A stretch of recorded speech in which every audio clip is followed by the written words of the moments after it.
Hello friends, welcome to secret of Samayal. இன்னைக்கு நம்ம பார்க்க போறது ஒரு செம டேஸ்டியான ஒரு உருளைக்கிழங்கு குடமிளகா போட்டு ஒரு சூப்பரான ஒரு சைட் டிஷ் ரெசிபி. சப்பாத்திக்கு, பூரிக்கு அதுக்கெல்லாம் ரொம்பவே நல்லா இருக்கும். இது எப்பவும் செய்யற உருளைக்கிழங்கு மசாலால இருந்து கொஞ்சம் வித்தியாசமான ஒரு கிரேவி, இது செமி கிரேவி டைப்ல நம்ம இன்னைக்கு செய்ய போறோம்.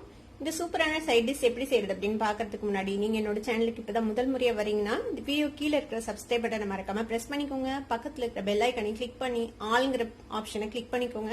அப்பதான் என்னோட ஃபியூச்சர் நோட்டிபிகேஷன்ஸ் உங்களுக்கு உடனே வந்து சேரும். சரி, வாங்க டிலே பண்ணாம இந்த செம டேஸ்டியான உருளைக்கிழங்கு குடமிளகா போட்டு ஒரு சப்ஜி எப்படி செய்யலாம்னு பார்க்கலாம். ஒரு வடச்சட்டி அடுப்புல வச்சிருக்கேன். இதுல ஒரு 3 டீஸ்பூன் எண்ணெய் விட்டுருக்கேன். இதுல ஒரு 1/2 டீஸ்பூன் சீரகம் தாளிச்சுக்கலாம்.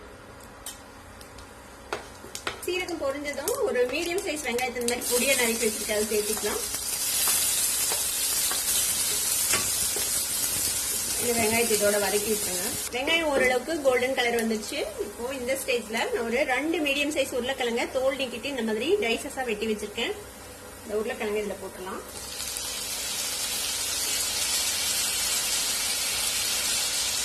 உருளைக்கிழங்கு இதோட சேர்த்து வதக்கி விட்டுருங்க.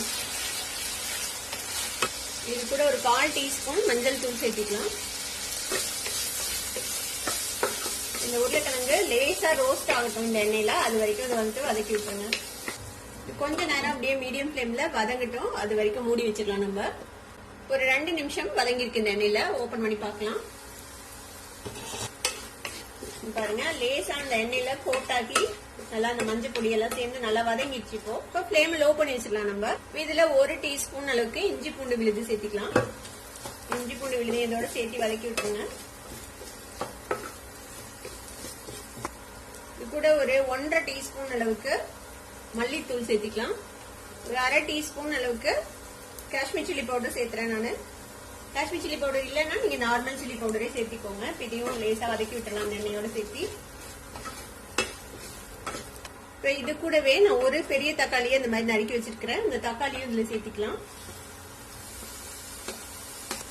இப்ப இந்த மசாலாக்கு தேவையானதுல பாதி அளவுக்கு உப்பு சேர்த்திக்கலாம். நம்ம கடைசியில மேகி மசாலா மேஜிக் சேர்த்த போறோம், அதுலயும் உப்பு இருக்கும். அதனால உப்பு பார்த்து சேர்த்திக்கோங்க. தக்காளி இதோட சேர்த்து வதக்கி விட்டுடலாம். சிம்ல வச்சுக்கோங்க, இல்லைன்னா கீழே புடிச்சு பேர்ன் ஆயிடும். நம்ம மசாலாஸ்ல ஆட் பண்ணிருக்கோம்ல, இஞ்சி பூண்டு பேஸ்ட் எல்லாம் சேர்த்திருக்கிறோம். அதனால கீழே வந்து புடிச்சு பேர்ன் ஆயிடும்.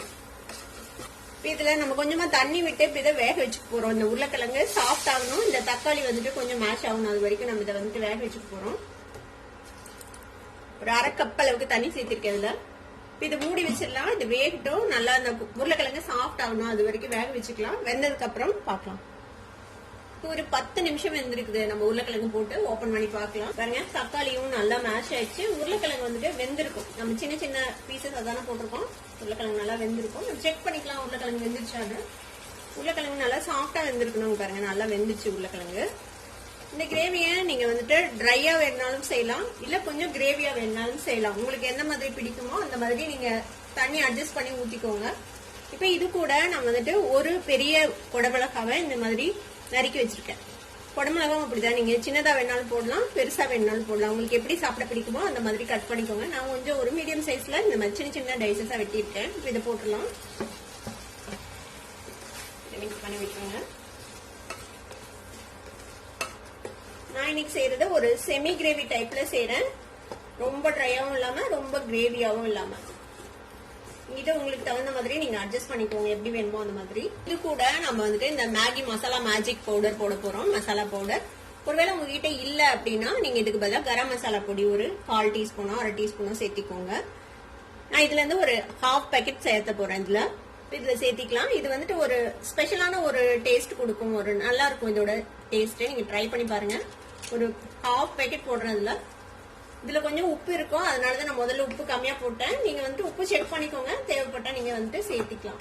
இப்ப திருப்பியும் மூடி போட்டு நம்ம ஒரு 2 நிமிஷம் மட்டும் இதை குக் பண்ணலாம். இந்த குடமிளகா வந்துட்டு ரொம்ப சாஃப்டா வேகக்கூடாது, மேஷியா கொஞ்சம் அந்த கிரன்ச்சோட இருக்கணும். ஒரு 2 நிமிஷம் மட்டும் வேக வச்சு நம்ம ஆஃப் பண்ணிடலாம். இப்ப இது வேகட்டும் ஒரு 2 நிமிஷம் லோ ஃபிளேம்ல. ஒரு 2 நிமிஷம் வச்சு நம்ம குடமிளகா போட்டு வச்சு ஓபன் பண்ணி பார்ப்போம். பாருங்க, நல்லா எண்ணெய் பிரிஞ்சிச்சு. இந்த மாதிரி குடமிளகா அந்த பச்சை கலரோடய இருக்கணும், அந்த ரீடைன் பண்ணணும் அந்த கலர். அப்பதான் வந்துட்டு பாக்குறதுக்கும் அழகா இருக்கும், சாப்பிடறதுக்கு ஒரு கிரன்ச்சோட இருக்கும். அவ்வளவுதான், நம்மளோட கிரேவி ரெடி ஆயிடுச்சு. இதுக்கு மேல நம்ம கொத்தமல்லி தலை போட்டுடலாம். இதை மிக்ஸ் பண்ணி நம்ம அடுப்பு ஆஃப் பண்ணிடலாம். அவ்வளவுதான், நம்மளோட பொட்டேட்டோ கேப்சிகம் கிரேவி இப்போ ரெடி ஆயிடுச்சு. நம்மளோட கலர்ஃபுல்லான உருளைக்கிழங்கு கூட மிளகா சப்ஜி இப்போ ரெடி ஆயிடுச்சு. இதை வந்துட்டு சப்பாத்தி கூட, ரோட்டி, நான், பூரி, புல்கா அது கூட எல்லாம் நீங்க சர்வ் பண்ணலாம். ரொம்பவே டேஸ்டியா இருக்கும். நீங்களும் ட்ரை பண்ணி பாருங்க. ட்ரை பண்ணி பார்த்துட்டு எப்படி இருந்தது அப்படின்னு கமெண்ட்ஸ்ல ஃபீட்பேக் கொடுங்க. இந்த வீடியோ உங்களுக்கு பிடிச்சிருந்ததுன்னா சப்ஸ்கிரைப் பண்ணுங்க, பக்கத்துல இருக்க பெல் ஐகானை கிளிக் பண்ணுங்க. அப்பதான் என்னோட ஃபியூச்சர் நோட்டிபிகேஷன்ஸ் உங்களுக்கு உடனே வந்து சேரும்.